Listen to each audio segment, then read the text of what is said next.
Hola, gente linda, soy Shibón. Hoy es miércoles, creo yo, 3 de junio de 2020, pero a estas alturas ya no sé nada, y menos con toda esta luz que está entrando y que, que me desaparece y me borra, estoy aquí tapándola. Si hago así, como ven, me borra, entonces por eso estoy acá. Em, Estamos ya en el mes del orgullo y este video va justamente acerca de cuál debería ser una agenda expandida o renovada dado que estamos en el mes del orgullo. ¿Cuál debe ser nuestra agenda? Y voy a tratar de mencionar varias cosas. No pretendo ser exhaustiva. No necesariamente el orden que mencione tiene que ser el orden final. Y bueno, la primera cosa desde luego es que hay luchas que seguimos cargando y que seguiremos cargando eh, porque no las hemos resuelto. O sea, eso es real. Los crímenes de odio, los crímenes de odio contra nuestra población sin duda es algo que seguiremos cargando, debe seguir siendo una de nuestras prioridades número uno. El informe de letra S que salió hace poco, de hecho, dice que el año pasado, 2019, tuvimos más crímenes de odio hacia nuestras poblaciones que en cualquier año de los inmediatamente anteriores. Eso es algo muy malo. Entonces, esto lo tenemos que seguir cargando. Probablemente hay una cierta relación entre las violencias que vivimos y las violencias que está viviendo el país, pero tampoco podemos asumir que esto es mecánico y está dado, porque por ejemplo en el caso de los feminicidios sí queda claro que hay una correlación sobre todo en el tipo de armas y en la intensidad o en la frecuencia con la que ocurren, pero que es una forma de violencia que también tiene sus peculiaridades. Entonces, probablemente eso también es el caso con los crímenes de odio a nuestras poblaciones que siguen pasando. Seguimos, por supuesto, combatiendo a la discriminación, a la exclusión. En las escuelas, el bullying escolar ahí está, en el trabajo, el acoso laboral ahí está, en las familias sigue siendo importante el tema de las familias y de hecho regresaré a eso un poco más adelante. Esos son temas que llevamos cargando desde los inicios del movimiento, por supuesto. Están temas que hemos ido adquiriendo, que serán igualmente importantes, por supuesto, el tema del VIH. Ahí tenemos un problema de desabasto que está siendo denunciado y también regresaré un poco más adelante a cómo eso se puede interconstruir con otros problemas, que puede ser algo negativo. Ese es un tema que seguimos cargando. Está, por supuesto, temas que hemos adquirido, como el reconocimiento a nuestras familias, a familias homoparentales, lesbomaternales y, por supuesto, familias trans. Lo cual en este caso también incluiría a las infancias y adolescencias trans, pero también visibilizar, ¿por qué no?, que hay mamás y papás trans. Eso también pasa. Y por supuesto está el ganar a nivel nacional en cada uno de los estados, a nivel federal, por supuesto el tema del matrimonio igualitario, ganar cuestiones como leyes de identidad de género para todo el país, y esos son temas que hemos estado cargando desde hace muchos años, pero creo que tenemos que empezar a pensar qué otros problemas tenemos, qué otras coyunturas se nos vienen. Y aquí quiero mencionar que yo creo que uno de los grandes retos que tenemos como movimiento LGBTIA más o LGBTIAQ más es el tema de las hegemonías de ciertos discursos, de ciertas identidades sobre otras. Mucha banda intersex se queja de que ponemos la I como si fuera un mero prop. Esto tenemos que dejar de hacerlo. Si la I va a estar ahí, no puede ser un prop. Eso no lo podemos permitir. Lo mismo va para la A. De repente ponemos el acrónimo y se nos olvida, por supuesto, que la población intersex tiene sus propios activistas. Ahí pienso siempre en Hannah, pienso siempre, por supuesto, en Brújula Intersex. Tiene sus propios discursos, sus propias redes de activistas en América Latina. Su lucha, que no ha avanzado a la misma velocidad que otras, sigue siendo que no se intervengan a las personas intersex cuando son muy jóvenes y sin su consentimiento y a veces sin el de sus padres, sobre todo desde una lógica de pánico de o su hijo o hija es intervenida o intervenido o tendrá una vida terrible. esa agenda tiene que tener más centralidad, igual que los colectivos asexuales, que incluso hay gente que se burla de ese movimiento diciendo pues es gente que tiene traumas, es gente que no está bien, ¿cómo es posible? Pobrecitos. Entonces hay un discurso de lástima, hay un discurso de patologización, hay un discurso de invisibilización y exclusión. No lo podemos hacer, tenemos que reconocer, por supuesto, que en algún momento la lógica de las letras va a dejar de ser útil, porque vamos a empezar a ver una serie de sexualidades cada vez más fluidas, cada vez más contextuales, cada vez más cambiantes.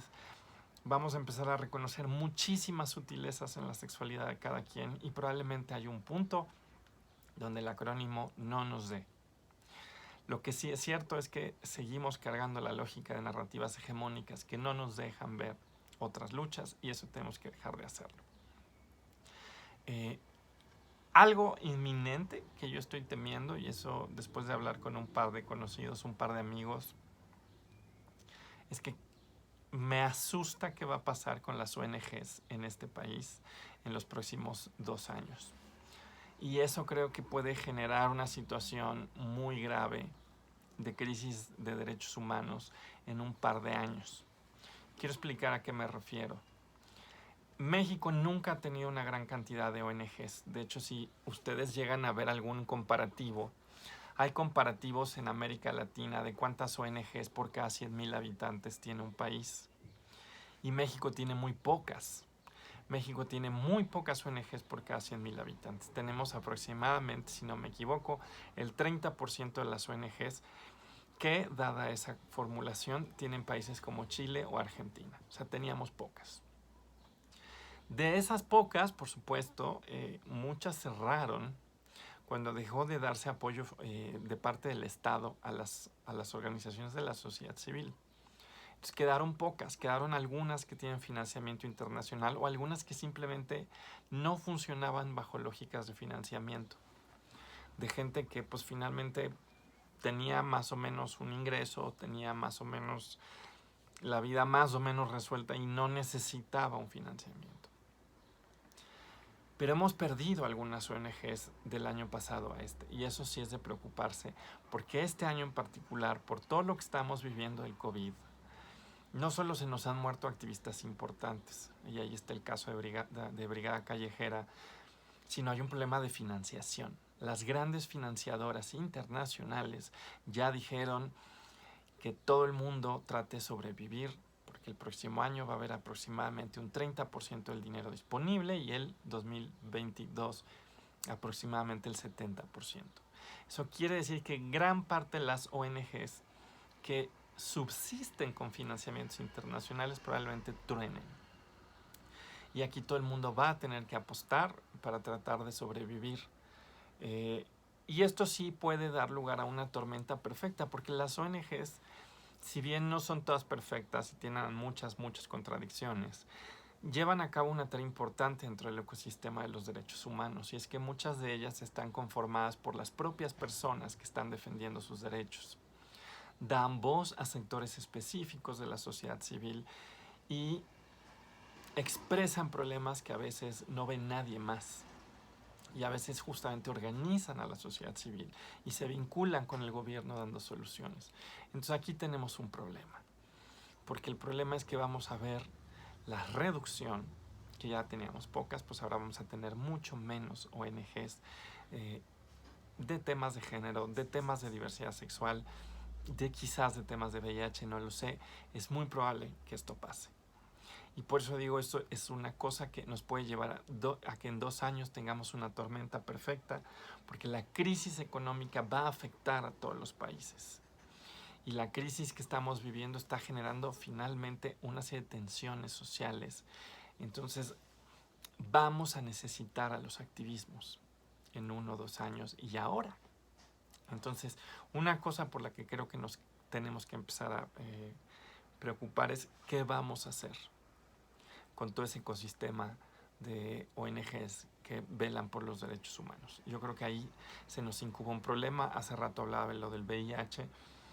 Ya hay denuncias, por ejemplo, incluso de que hay una obstrucción sistemática de parte de quien lleva el programa de VIH en la Nacional de Derechos Humanos, de cuestiones que tienen que ver con desabasto. A mí eso sí me preocupa, porque la situación se va a agravar y ni siquiera es necesariamente por mezquindad de nadie. No necesariamente es porque haya una agenda perversa de alguien. Simplemente una situación de crisis económica va a generar un montón de problemas de desabasto generalizado en un mundo además donde todos los países van a estar controlando los fármacos que producen. No sé qué va a pasar.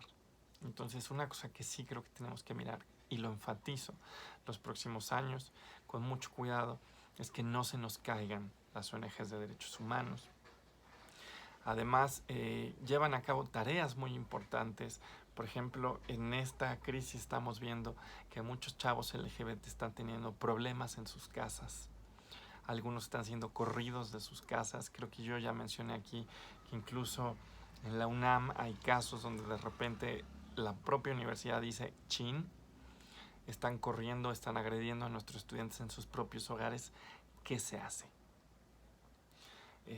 Muchas redes que existían eran redes gestadas por las propias ONGs, por ciudadanos que estaban cercanos a estas ONGs, que por ejemplo recibían a los chavos en su casa.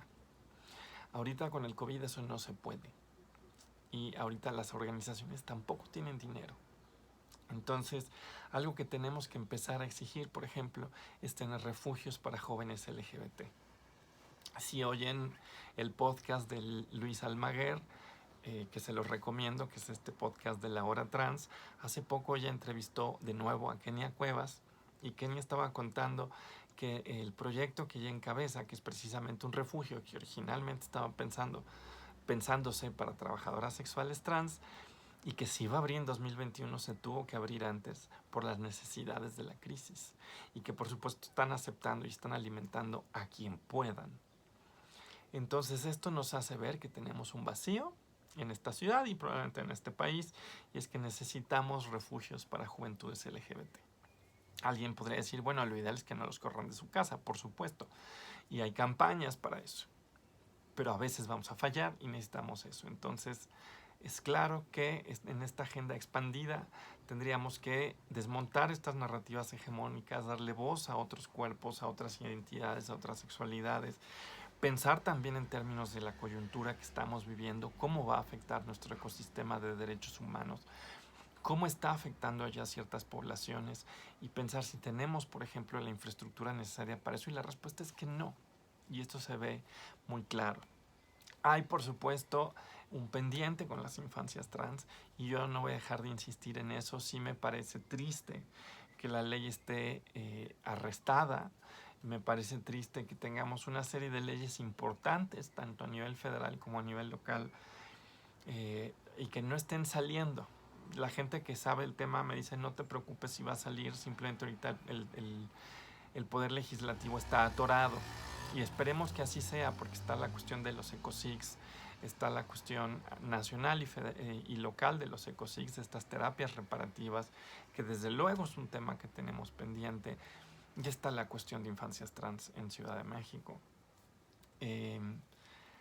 Algo más que creo que tenemos que empezar a pensar, y es algo que normalmente decimos mucho, y es que el movimiento está secuestrado por el mercado rosa, que prácticamente la Marcha del Orgullo es un gran anuncio publicitario. Y esto es verdad. Pero parte de la manera en la que podríamos lidiar con eso es a través de, por ejemplo, el derecho a la ciudad. Supongo que todo el mundo lo sabe, pero ¿cuántos espacios para población LGBT que no sean lugares de consumo existen en esta ciudad? Les voy a decir que casi no hay. ¿Tenemos centros culturales? Sí. Por ahí, por ejemplo, el Centro Cultural Border tiene jauría trans, que yo espero que siga existiendo, porque esta crisis que estamos viviendo va a impactar tremendamente a los espacios que teníamos. Y si teníamos pocos espacios culturales, puede que nos quedemos sin ninguno. Entonces, una cosa que tenemos que empezar a hacer es impulsar un derecho a la ciudad, donde haya espacios públicos que no sean de consumo y que estén, por ejemplo, recibiendo a poblaciones LGBT. O sea, no estoy diciendo que haya un parque rosa, ¿verdad? No queremos eso. Pero quizás, por ejemplo, que tuviéramos una casa de la cultura dedicada, por ejemplo, a de vez en cuando, no tendría que ser una casa de la cultura que todo el tiempo fuera LGBT, pero por ejemplo tener en los programas de casas de la cultura cuestiones que tuvieran que ver con, vamos a hacer cuestiones de pintura, enfocada por ejemplo a pintura homoerótica, invitar a gente como Fabián, no lo sé. O sea, sí de vez en cuando vemos espacios culturales, pero son muy pocos. Y entonces parte de pensar el derecho a la ciudad, yo creo, implicaría empezar a pensar eh, en lugares de reunión, en lugares de entretenimiento, que no fueran lugares de consumo, lugares, espacios culturales. Eh, y sí, ¿por qué no? Apoyados por el gobierno local. O sea, si ha habido una administración donde hay suficientes aliados allá adentro, es probablemente esta, ¿no? Entonces, no es mala idea empezar a pensar si eso se puede.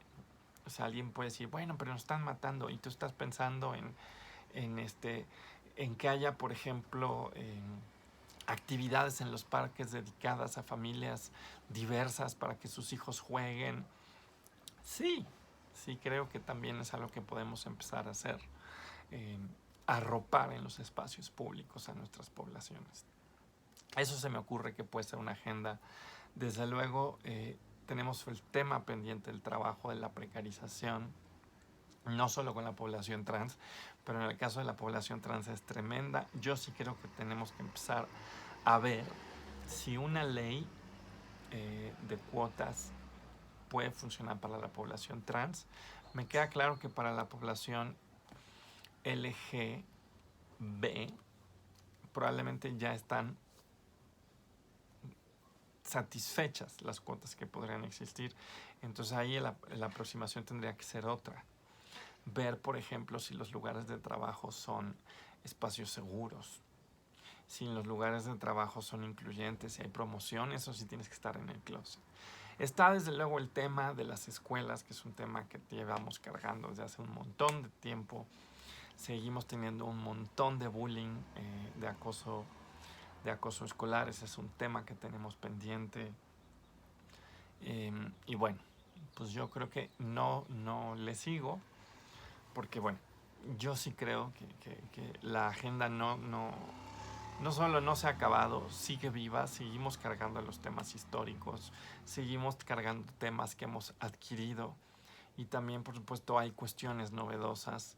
No todas van a ser igualmente prioritarias en todos los estados o en todas partes, para todos los sectores sociales, pero sí creo que tenemos que empezar a pensarlos, ¿no? Entonces, pues con esta reflexión abro el mes del orgullo, simplemente repitiendo, lo primero es que no nos maten. Lo segundo es buscar una vida digna.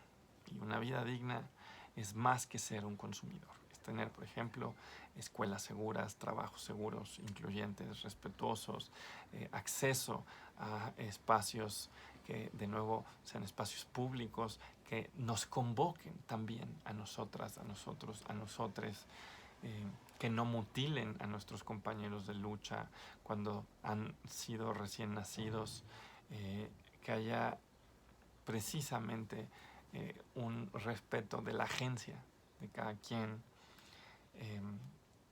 Y bueno, pues este es mi deseo, este es mi carta Santa Claus, a mi Santa Claus LGBT, y nada, nos vemos en una semana, seguramente seguiremos aquí guardados. Cuídense mucho, por favor.